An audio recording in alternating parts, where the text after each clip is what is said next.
What's up, everyone? Big day for a lot of you out there who are into cameras, isn't it? Huge day. Well, the rumors were true and then some. Here with the all-new Canon R5 and the R6 and some new lenses, and I don't know what to tell you, man. Kai-Hong, what do you think, man? What do you think of this thing? It is the next step for the EOS R. It's the next step for a lot of people, for a lot of cameras out there. You know, we review a lot of cameras on this channel and a lot of great cameras. And you know, sometimes when you get into a lot of these specs, some things are held off for whatever reason, if it's due to technology or due to a company afraid to overlapping into other segments in their market. Canon didn't do that this time. They gave us a camera that a lot of people have been wanting, features that are future-proof when we talk about 8K. But this is a very full-featured camera that it's going to change the game. The R5 and the R6, a Mini 1DX. Let's talk about them.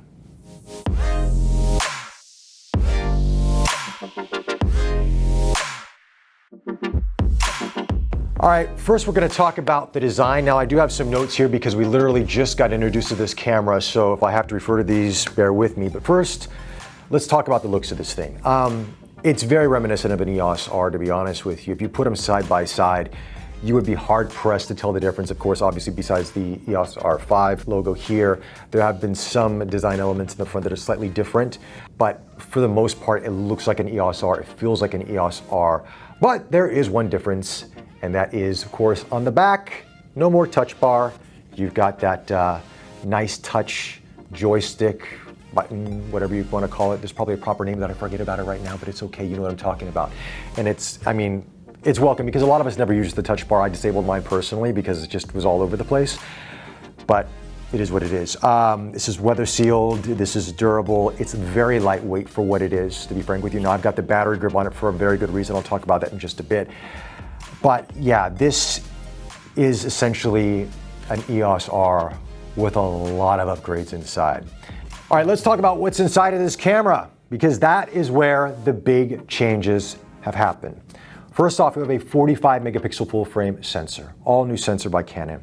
You have the Digic X processor. We saw that in the 1DX Mark III. That is carried over into the EOS R5 and the R6. ISO performance on the R5 is 51,200, expandable up to 102,400. On the R6, it is native 102,400. So you could say the R6 is like a mini 1DX in a lot of ways.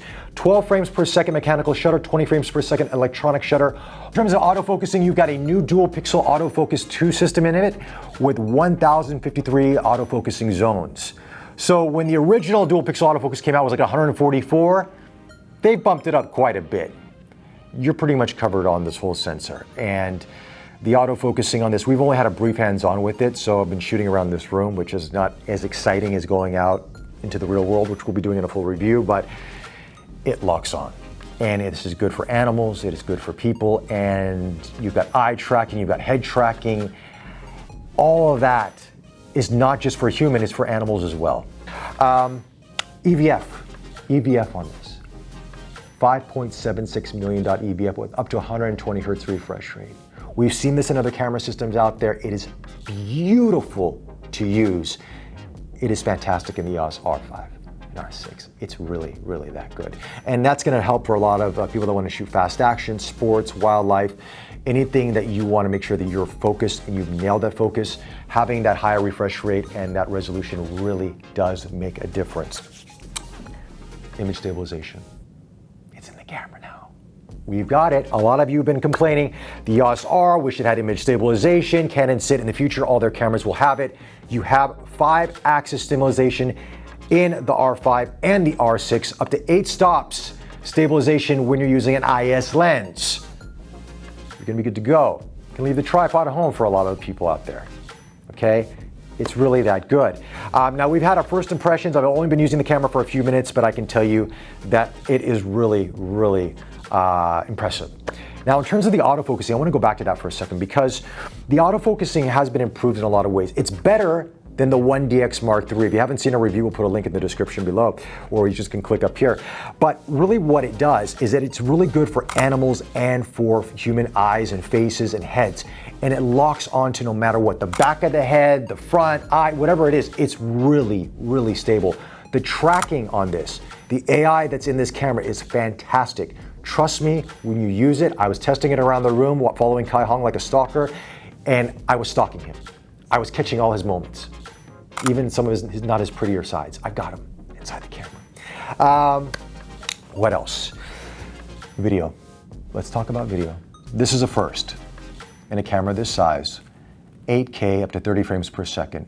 You can do 4K up to 120 frames per second. Full frame readout. You can crop the sensor if you want to do it, but you can do full frame on this.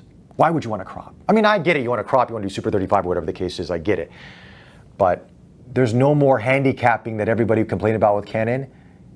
You have it in this. Now, recording limits, we're told with 8K, it is a little bit below 30 minutes. They haven't given us an exact time limit.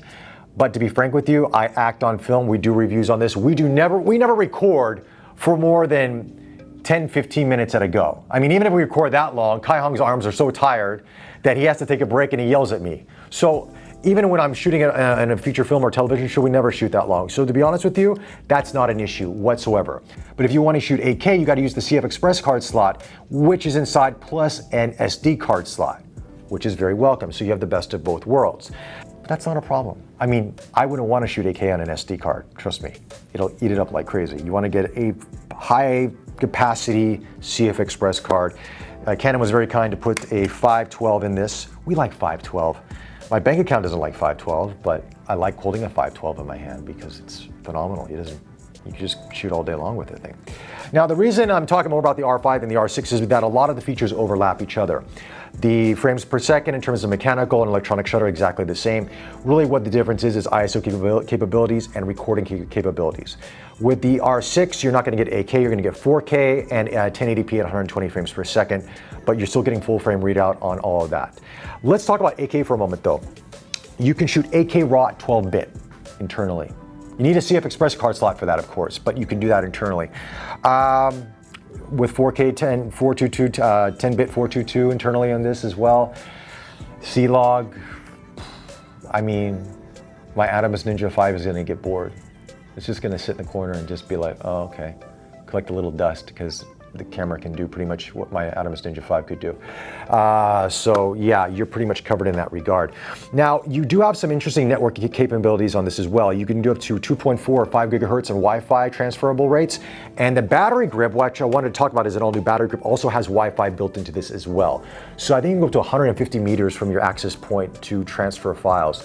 And Canon's got this new cloud service, which allows you to sync to various different devices on the go, which is nice. I mean, this is something that we've been looking forward to in a lot of these cameras because we can do this with our smartphones, we can do this with a lot of other consumer electronic devices that take photos, but we never were able to do this with our mirrorless full frame camera systems. Now we can. This is something that Canon will be introducing in subsequent cameras out there, and I guess firmware updates with respective newer cameras, but this is nice to have so you don't have to rely on just the SD card or your CF Express card. You can obviously just sync to your devices wirelessly to get those images for you, and you can store it in the cloud up to 30 days if you want to do that. Touchscreen capabilities through and through on this camera system. The menu system is great, it's fantastic. I just can't say enough. I mean, this is literally a hands-on first impressions. I mean, we do have to take this through its full paces, but from what I've been using briefly for the past 15 minutes, this is a game changer. It really has. It really is. The price point in Singapore is about $6,199. That's just for the body only. Then, of course, if you want to get the 24-105, you're going to go over about 7,000 Singapore dollars. That'll vary depending on your currency exchange and where you're at watching this video. So this is a very pricey camera from Canon, but of course, it's got features that we just haven't seen before. In a lot of ways, this is going to supersede the 1DX Mark III in terms of autofocusing capabilities, in terms of certain performances, in terms of video performance. Now, the 1DX might be faster in terms of its frames per second with mechanical shutter up to 15 frames.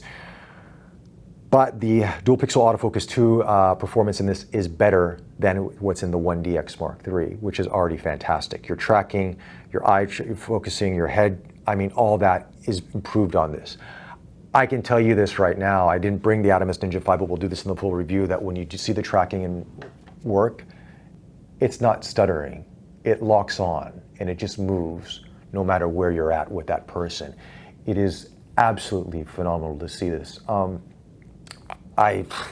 Honestly, I don't know what to say. I would complain about this camera looking at it firsthand. I really don't. It just is really that good. Anyway, the R5, the R6 are gonna be, I think, cameras that a lot of you out there who are Canon fans are gonna really gravitate towards too. Those of you who are on the fence who haven't decided on a camera yet, you're looking at various different brands. And if you have the pocket for the R5, I would say definitely look at it, because you're going to get you're going to see the potential of the RF lenses with a 45 megapixel sensor. You're going to see the video prowess of this camera come into play. You are going to just be really, really impressed. Yeah, I'm sorry, I'm at a little bit of a loss for words, because I was expecting this to have some sort of handicaps there, like, oh, okay, be like a crop sensor for the 8K, it'd only be like 10-15 minutes recording, it would probably just be a little bit more of a gimmick. It's not.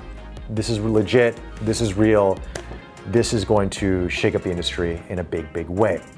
Now, let's talk about the 4 new lenses that have been announced today by Canon, as well as 2 teleconverters. Now, the one I have on the R5 right now is the 85 f2 IS STM lens. It's a macro lens as well. It's not an L lens, but it is very, very sharp. And at 85 f2, you're gonna get a beautiful bokeh. It just, I mean, melts in the background. The 1.2 is a phenomenal lens, but it's a very heavy lens. If you don't want that weight, but you want really good performance, the 85 f2 is gonna come at a lower price point. You got IS to it and great macro capabilities. And honestly, from my first impressions, it's fantastic. It's very, very sharp. Next, we've got the 100 to 500. That is an f4.5 to 5.7 L lens with stabilization into it. Again, fantastic lens. And this has a telescopic zoom to it. I prefer internal zooms. I've always said this on all our reviews, but the weight savings on this is better than the EF counterpart. And I mean, it's the business. Look at this. It is quite a long zoom throw on this, so you got to take that in consideration. And you can use a teleconverter with this as well. But with the teleconverter, you can only use from 300 millimeters up to 500 millimeters on it. So there is a little bit of a trick to that because of the elements that are moving in the background. But I mean, a teleconverter, I mean, why would you want 100 millimeters and put a teleconverter on it anyway? You wouldn't do that. You want that expandability from 300 to 500, so Canon gave you that if you want to use the 2 times or the 1.4. Now let's talk about 2 other lenses that are very, very interesting. These are the 600mm f11 and the 800mm f11 super telephoto lenses. Now, you're probably thinking to yourself, f11? Seriously? What am I going to shoot? Like, I have to be in bright daylight or I'm not going to be able to capture subjects. Well, Canon's saying don't use your EF lenses as a guide to this, because of course with the using a mirrorless system, the sensor, everything else, the ISO capabilities, you're going to get some beautiful shots at f11, but you're coming at a much more affordable price point. And these also have image stabilization to them. Now, this is a very interesting lens. Let me see if I can figure this out, how to do this. It's a, there we go. It's kind of a, so that locks it. Then you twist and you pull out with this leather grip at the end of the lens. Very interesting concept, but it's super lightweight. The moment you pick this lens up, it feels lighter than the 70 to 200 f4. It really does. It feels really, really light. And I think the price point for this is like under 1,500 Singapore dollars. They're around 1,200 thereabouts. We'll put the price below this video, but yeah, this is really, really impressive. And of course, you've got image stabilization to this. You've got all the dual pixel autofocusing capabilities to this. I mean, it's just a really good lens. Now, I haven't tested this out, of course. I'm in an office. I can't shoot at 600 millimeters in an office unless I want to see Kai Hong's tonsils, which I don't think he wants me to see his tonsils, but from the sample images that Canon did show us, it does look really, really good. And I think we'll be taking this to the zoo. We love the zoo with Canon cameras, and we'll be taking this to the zoo for that as well. And the 800 millimeter f11. So that's the massive lens hood. Look at this. Unlock, pull out, there you go. Push, lock, There you go. That's how you use the lens. This is once again very, very light. You got a tripod mount on this, but to be honest with you, you don't really need a tripod mount with this lens at all. It is that light. And these are really affordable super telephoto lenses, which is nice to get in the industry because usually you'd have to auction a kidney off on eBay to get a lens when you're doing super telephoto, but you don't need to do that anymore with this. And if you're gonna be shooting sports and you're gonna be in wildlife or outdoors, you know, I would definitely pick one of these up, and at f11 you're still gonna get a beautiful background separation from your subject. It's gonna look fantastic, so there you go. Final thoughts on this. Kai Hong, what do you think? A little bit speechless, but I think we always used to say it's always an evolution, not a revolution. Now it's the other way around. It's a revolution, not an evolution. Canon has, you know, there are a lot of reviewers out there. When the EOS R came out, they were saying, oh, Canon's lost their feel of the market. They weren't listening to consumers. They were handicapping their cameras. What were they doing? They're going to lose market share. They were discounting Canon. We didn't do that on this channel. We looked at the EOS R for what it was, a photographer's camera, first and foremost, and it ended up doing some really great video. We're recording on it right now. But for all those naysayers out there, you got to take your words back. Canon listened, and they brought a camera out with specs that we have never seen before in a consumer-grade camera at a very competitive price point for what it is.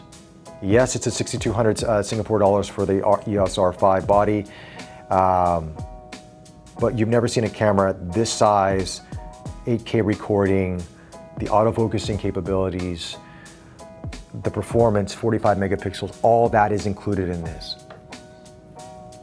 It's a game changer. It's going to change the industry. And I can't wait to see what other people come up with, because now anybody that thought an incremental upgrade was okay, they've now got to compete with this.